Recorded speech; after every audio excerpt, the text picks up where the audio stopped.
Welcome back, fellow armchair generals. This is Gamer1745 here with my continuing playthrough of Hearts of Iron 3 with Black Ice 9.11. And of course we're playing as Germany, if you didn't know by everything else from before. Now you know. Okay, how is this counterattacking all these British units here going fair? Now, do we still have much in the way of... Okay, they still have some ships there, so let's send these guys port striking.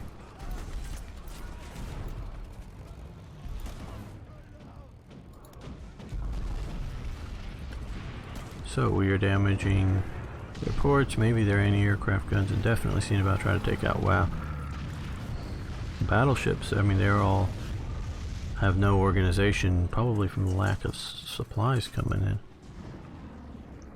And taking out that base is going to really chew into its supplies. Ability, okay, which will help us, of course.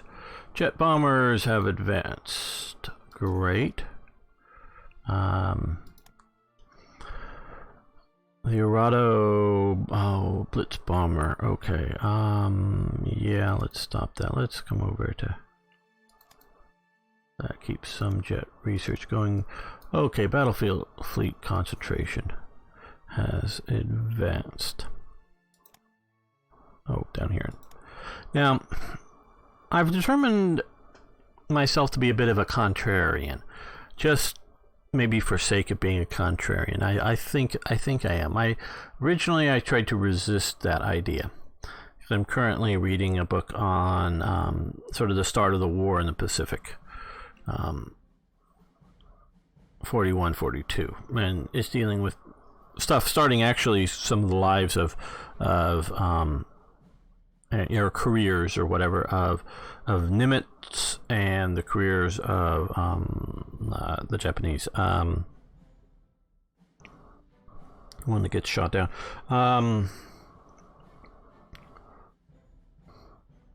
Isoroku Yamamoto. And they talk about the foundations that have both the American and the Japanese Navy both come out of the Mahanian, Alfred Thayer Mahan's influences of naval power on history, and some of his doctrine, and which is sort of concentrated battle fleet, and that's what doctrine, and that battleships in a concentration is what wins naval actions. And what they're talking about here early on, that these big battleships are just white elephants. They're no good. Well, no, let me rephrase that. They're not worth their costs for the war in the Pacific. And so that, so, and it's all carrier based. Now, my contrary position is I think battleships are very useful in World War II. They are true, and I totally agree that carriers are more useful. And I totally agree that air power is the main determinant in naval battles. But at some point, battleships are useful, and in a percentage ratio with everything else, they continue to be useful.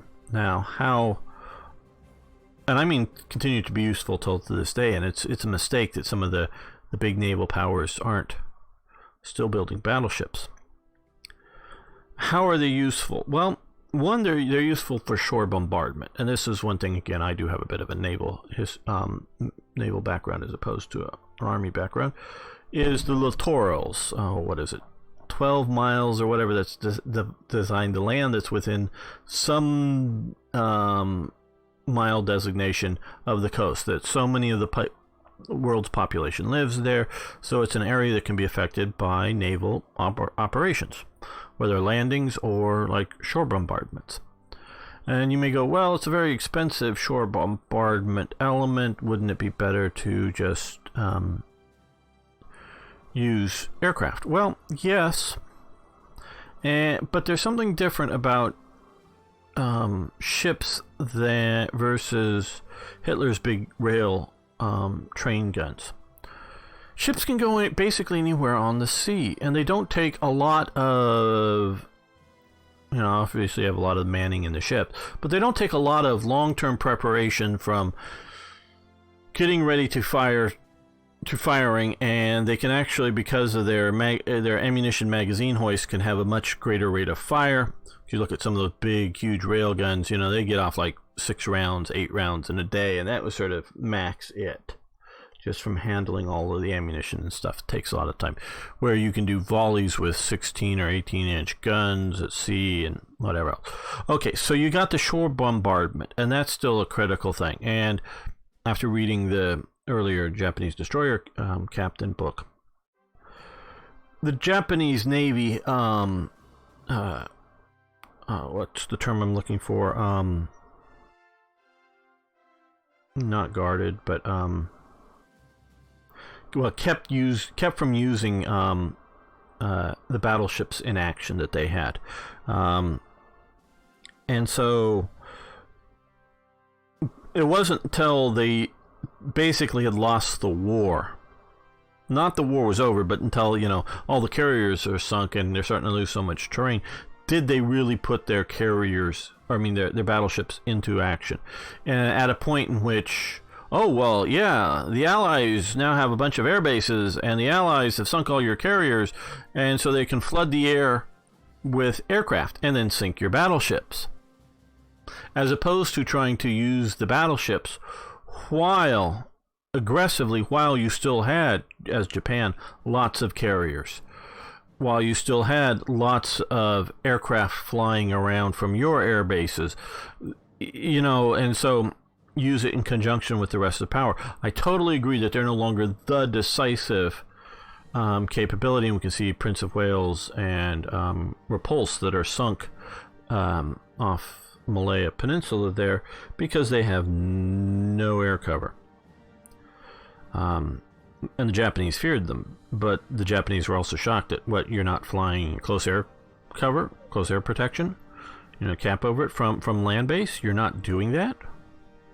That's what they were expecting, and since they didn't, so they get sunk, and so they're not. So they are a white elephant if you don't use them. But if you use them, now the question is and one of the people was prompting me to, you can build the Musashi and the Yamato, super heavy battleships. And I'm thinking, yeah, viewer wants me to do it. So then I was later thinking, well, would I rather build a couple of more carriers? Now, there's a difference between at war Japan and at war US. And there's a difference between Japan at peace, truly at peace, and having a reasonable amount of production time. If I'm the U.S. or if I'm at peace Japan, I very well may build some significant battleships. But instead of, in my mind, trying to set up to have a battleship on battleship decisive battle, that's what Alfred Thayer Mahan was looking for, and then winning or losing it, and then whoever wins it now controls the sea. Instead of doing that, and as the Americans, and they go on partially to protect themselves, but also to protect everything else, triples or more the amount of anti-aircraft on the battleship as, time goes on the same battleships, adding more and more anti-aircraft. And so that's the thing, to keep them alive. But are they still good in naval action? Well, at one point, the Japanese are pursuing some American, I think, light carriers with their, I don't know if they have battleships or just heavy cruisers, but they were, the Japanese were coming after them. And so the carriers were fleeing as fast as they could while being shelled and while launching some air attacks, which basically scares off the Japanese and leaves. The Japanese could have sunk them. So this tells me that if you have a position that you're going to fight for, not like, oh, hey, this is, well, we can launch air attacks from anywhere out here, so find my carriers, and then get, your battleships near them. Okay, that's going to be very difficult. Not so difficult here. Because as your carriers are approaching, wherever range, you've got spotter planes that are flying from various islands and whatnot. You could have lots of subs out here. Again, you can have all that out there, but if you just have, whether you're defending this island or attacking this island, using carriers, because is this Midway or Wake? I think this is Wake. Yeah, this is Wake. This is Midway here. The Americans held it. The Japanese were coming in with their carriers. We moved our carriers up to another position, again, without the Japanese knowing it. So even if the Japanese, say, had some battleships with their carriers wanting to come after our carriers on the surface, they've still got to find them. And sure, you could flood the zone with submarines and whatnot and find them. It can be done. But you can sort of see here, you have much less things, because you're probably, if this is Japanese held and this is Japanese held, you're probably not going to sail the carriers right along the coastline. So they're probably going to be out here somewhere. So you have less area. And they're not, if you're coming after us here, you're not going to have carriers out, you got other islands, and so you got a lot of places to look for, or, to base out of, and a limited area of operation. So then, with that going on, and with the idea of air power, you can move in your battleships to supplement your air attacks. Now, flip it to a modern sense.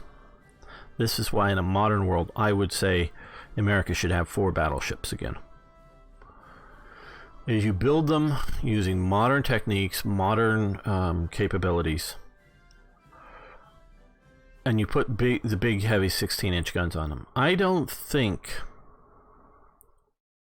you can divert from impact a 16-inch gun or shell very well. Not saying you can't, but if you get, cruise missiles are slow because, hey, they're cruising. Ballistic missiles are generally faster, but they're also sort of more predictable along their paths, and hence ballistic. Cruise missiles can dodge and weave and can even be programmed to have evasive action if they want to. But now I do know that some nations are building up faster and faster missiles, but still those are lighter bodied general projectiles. And if you hit them with something, could be like a energy beam weapon, you can normally disrupt them, destroy them, keep them from hitting targets. Okay. I don't know that you can do that with a 16-inch battleship round. But even if you can do that with a 16-inch battleship round, you can have 9 of those suckers coming in at once, and the cost is a lot less per shot fired. And so you should be able to do that and have that. So in all these missile carrier, or not, well, could be launched from carriers, but also could be destroyers or cruisers with missile capabilities on them, launching all their missiles. I don't know how much of those missiles are going to do to the battleships unless they're nuclear, especially if you're building them with sort of modern techniques of armoring, which would include, high quality steels, but you can also throw in other high quality metals, but also ceramics and glass, because they found glass of certain types to do wonders at stopping things like RPG-7s and other heat type weapons. And that's sort of what a lot of those missiles are, because a lot of the missiles aren't coming in with a lot of mass and have a lot of a hardcore penetrator, so because they're not like a tank gun. So you're mainly dealing with heat, and heat by, I'm saying, high explosive anti-tank type chemical explosion pushing type rounds in there. So you can build a battleship, and even maybe short term protected against various nuclear type weapons, and make it so that thing is not unsinkable, but is a lot harder to sink than a carrier. And you can have on it various, of course, anti-missile type technologies and compartmentalize it. So you have this sort of rather fast as a carrier, hard to sink, hard to hit battleship from missiles. They can be real effective, and so just watched a video on China Uncensored about how well could mainland China invade Taiwan. Basically, they were sort of saying, at least right now, combination between the lots of the beach defenses that the Taiwanese have and some of the naval probably wouldn't work right now. Not that you wouldn't get a few troops ashore, but it probably isn't going to be some overwhelming invasion. Okay, well, so if in that kind of realm here, you were to have a battleship that you could sail in. Now, you wouldn't sail it in just to sail it in here, because then you launch fusillade after fusillade of land-based, anti-ship missiles and just pound that sucker. But if you've got but if you have the battleship sitting out here, and you have obviously various satellites or other sort of reconnaissance assets, could be some submarines lurking around out in here, you start to see an invasion fleet coming. Well, invasion fleets, yes. Oh, you say, well, send in the aircraft. Okay, well, then we have, the CIWS, the close-in weapon system type things you can maybe have in the near future, because I'm also future looking, 60, 70 years out. Beam weapons of some sort of energy stuff that can shoot down missiles. So let's just presume you're shooting down a lot of the missiles coming in. But you have this battleship that you can move in that's going to shrug off a lot of hits and come in and fire 16-inch guns at fairly long range that could just pound an invasion force, pound supporting vessels that are doing anti-missile things. So I could really see a really good use case for some modern battleships, and in a way that would be good to use them for the next 50 to 100 years if you built them right. Okay, deploy the 5th SS Gerbs Corps. Sure, we'll take that. And that was a picture of Phelps shaking hands. Okay,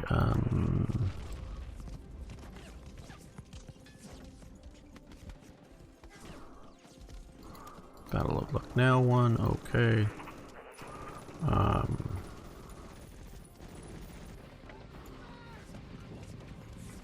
Let's come here to there.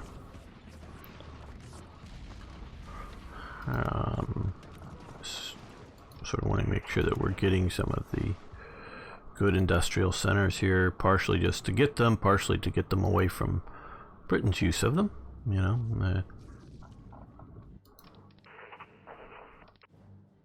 Let's see, can you attack there successfully? Yeah, it looks like you can. We could use that port.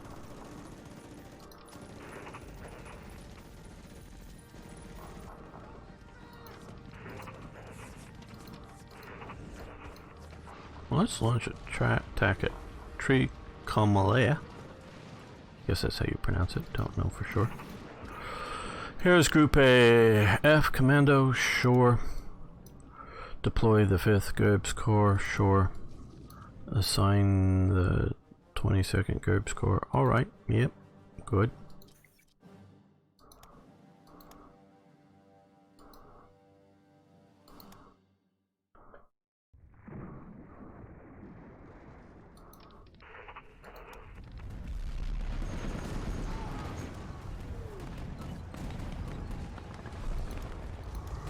Right, yes. Oh, are they up here yet? Good.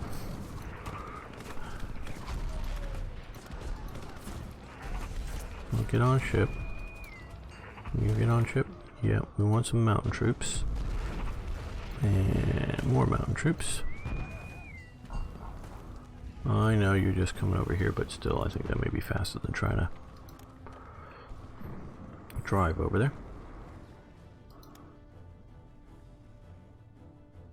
No, thank you. We're trying not to spend money. 10th Army Commando, yeah.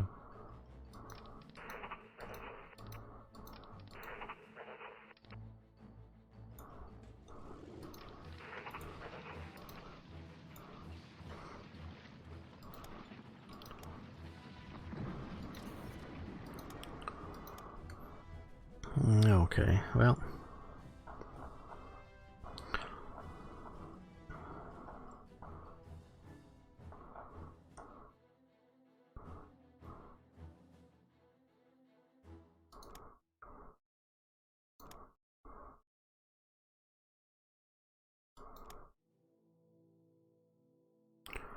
And even more air power.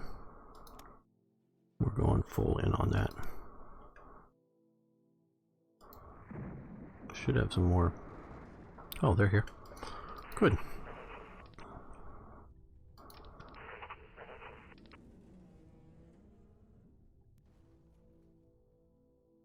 Well, I think I'm going to, instead of finish the conquest here, they'll be useful.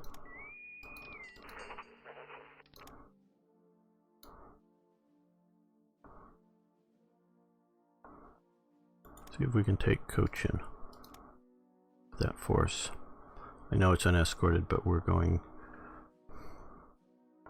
aggressive. Okay, you come down here as quickly as you can. How is our revolt risk doing here? Actually fairly well, okay. But still, supply is a real problem.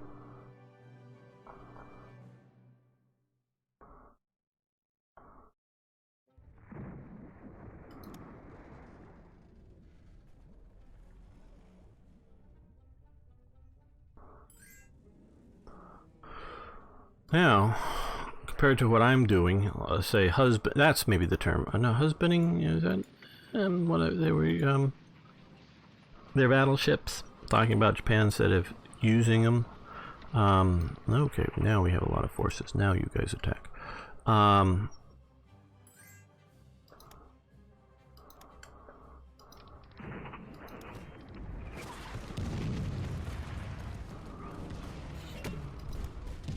Yes. Germany's in a different situation, because Germany, I mean, right now we are actually trying to engage in naval combat with these guys, because I think we have a limited number that is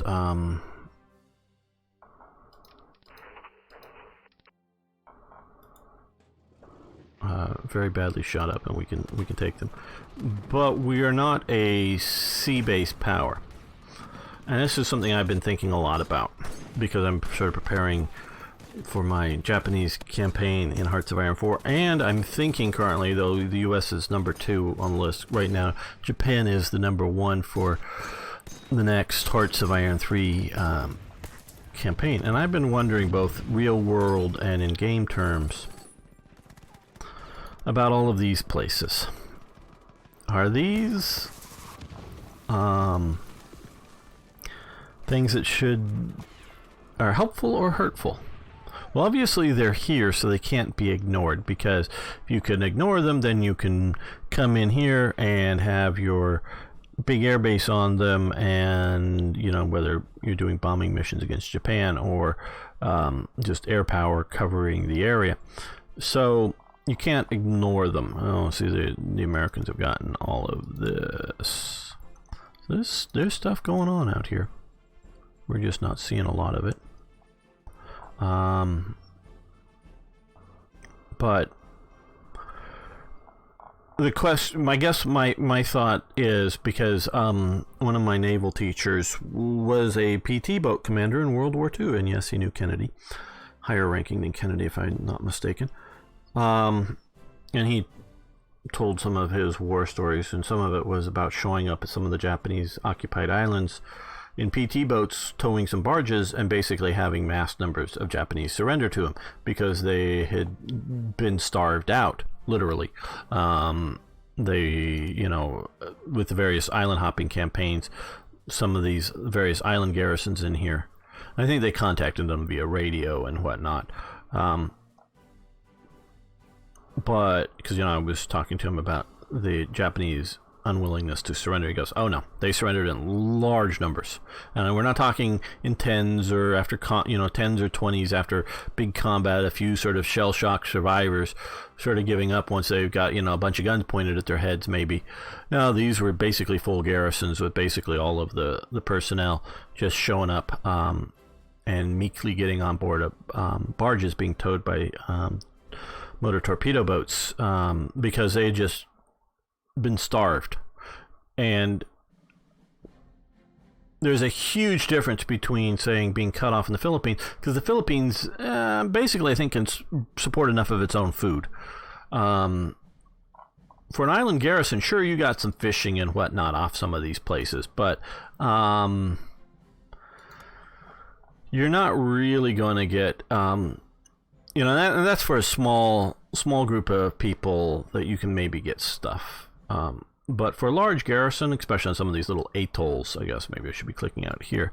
Oh no, you don't see that on Wake, but Midway here, you can see that's sort of Midway Island. I mean, it's sort of a couple islands. There may be a little some other, but that's the mainland landmass for Midway. Okay. I think the waters are shark infested, so you're not going to be swimming in them. In the inner area here, and it's basically just set up for seaplanes to land and take off and go. That's what it was, Hawaii, Midway, Wake. Was it here next or something? Marcus Island maybe or something like that. But some stops refueling. One of these places, I think maybe it was Wake, was, although we don't have a picture here, was going to get a hotel for overnight stays for the Clippers, or had one. So, but just a hotel for the, for one plane load, let's say less than 20 people or whatever, plus, the flight crew, to get an overnight, everyone sleeping all at once before taking off the next day. So it's not a big operation. It's just sort of a nice, comfortable, because these people, they were paying, I think, equivalent of like $30,000 to fly across the Pacific in modern day terms. That's what I think it was that I read on one of the Clipper things, to get from somewhere in California, probably San Francisco, to somewhere in China where a lot of the Clippers went. It was like $30,000 per passenger to in modern day terms, to fly across the Pacific. So this was a super expensive, super jet set type way of traveling. And so obviously the common person wasn't doing it. They were mostly taking ships. So yeah, the hotel or whatever that I remember reading about on one of these, I think it was one of these two, that was somewhat operational or something before the invasion. It was small but nice because of who was flying in it, but it was just set up purely for handling the passengers and flight crew, get them a good night's sleep before flying on. And of course, if there's bad weather, they were constantly during the Clipper flights, constantly reporting from the various islands weather conditions, so that you knew before you were taking off what the current weather conditions and weather conditions of other ways in which directions storms and hurricanes and whatnot might be moving. But just enough bad weather would keep you stopped in one place. But so if you get there, get bad weather, you turn around, you have a place to go, turn around and wait out problems. So that's what it was all being designed for. And those places are not going to be able to in any realistic sense feed a strong garrison. So you've got to have and some sort of secretive, once in a while, submarine bringing in food. And no, not any long term. So you've got to have naval control of these regions to effectively use the islands, or they become death traps, if you will. So naval power out here is very important. Like I say, you can have a fairly large land army on the Philippines and supply it. You can have a land army and supply it in Japan. But, here this is just such jungly situation that jungles look good, but food is scarce in jungles. Compared to other parts of other natural terrains, food is actually very scarce in jungles. And you can go, oh, watch somebody's Bear Grylls or whoever survival. Yeah, that's one guy. Jump in into one of those sort of survival situations. Jump in 500 people. Okay, you're going to quickly find all the grubs, all the little fish, all the in the streams or whatever. You might have plenty of water coming down out of the sky and be able to make leaf buckets of some sort and catch it to keep yourself hydrated. But you're going to quickly start starving out any large group of people. In jungle situation, yes, I know there's tribes there, but they're all and they're living there, and they're already maxing out. And one of the talking cannibalism and other things are going on, I think, is because various, and I think it somewhat becomes more ritualized, but because of the scarcity of resources, they're sort of maxing out the population already. Add in a few thousand soldiers, so even port garrisons that are on these lands here, that if they're cut off from from each other and any sort of real supply routes, and so it's all being moved by sea. So you have to control the seas. Now, once you do that, these become, in my opinion, a great asset for their ability to shift around. If you build, again, because I know there's a picture, lots of these things, runways, blast out and build, carve up, destroy whatever parts of the reef to be able to bring in a few ships for efficient landing of supplies. Whether they have any real natural harbors for a large fleet or something, that's another question. But I look at that, and was that something blasted out there, with dynamite or whatever to create a channel that some sorts of resupply, small shipping kind of get into the inner harbor there?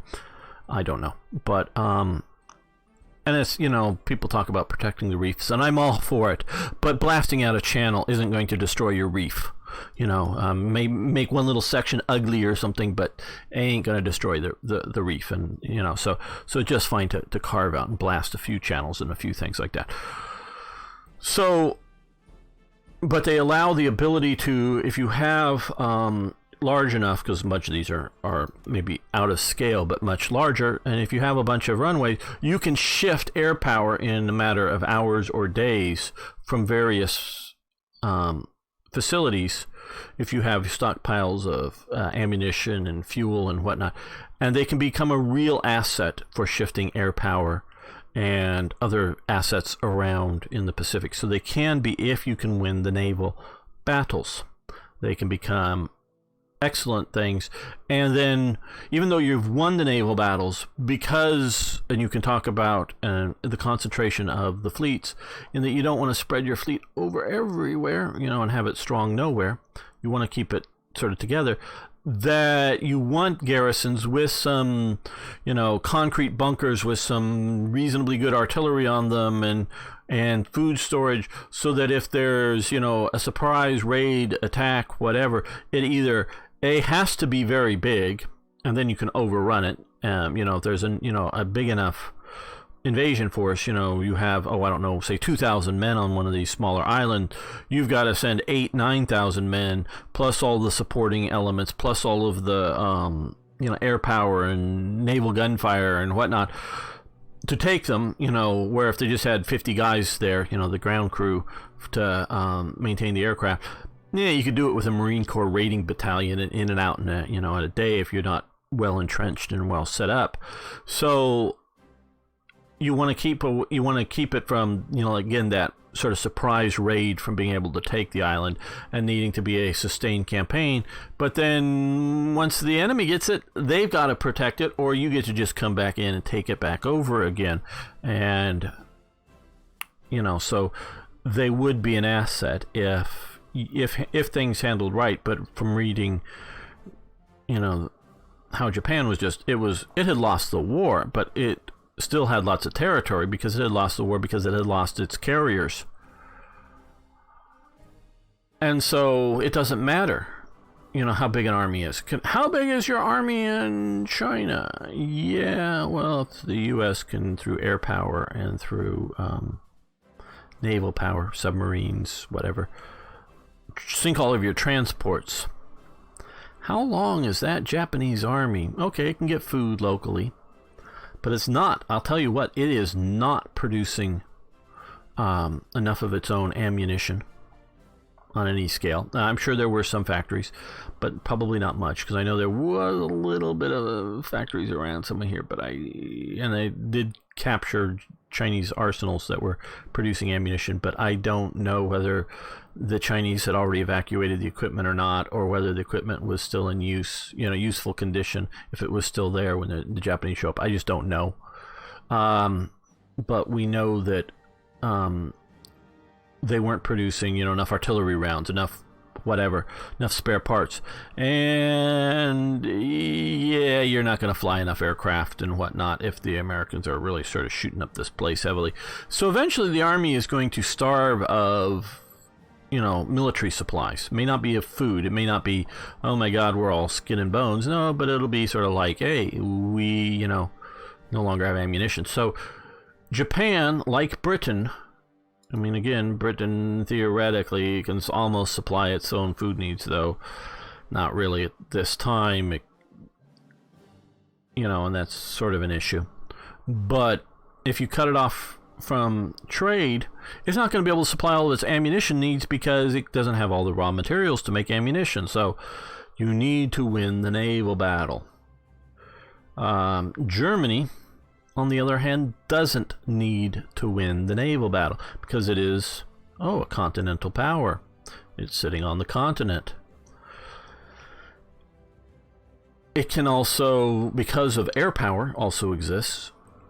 It can do full-on huge air invasions. And when the time comes, because it is fairly close for Britain, or things are fairly far spread apart, meaning there's Iceland up here, and there's, mid-Atlantic islands down here. This is Accession, this is St. Helena.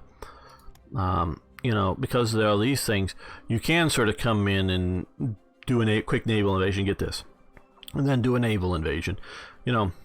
Without having to win the Battle of the Atlantic, you have to just win enough of a force, and so Germany is different with its naval use. On that happy note, we're going to end the episode here. I want to thank you all for watching. I want to thank you for liking the videos. I really do appreciate that. And if you haven't already, please subscribe to the channel. Love to see you around. You can hear me talk on and on about these subjects. And of course, please post questions, comments, suggestions, corrections, arguments against some of my thoughts. I love it. It makes me better if you give me an intelligent reason why I'm wrong. Okay, I may disagree, but it makes me have to think. So love that. See you next time for more Hearts of Iron.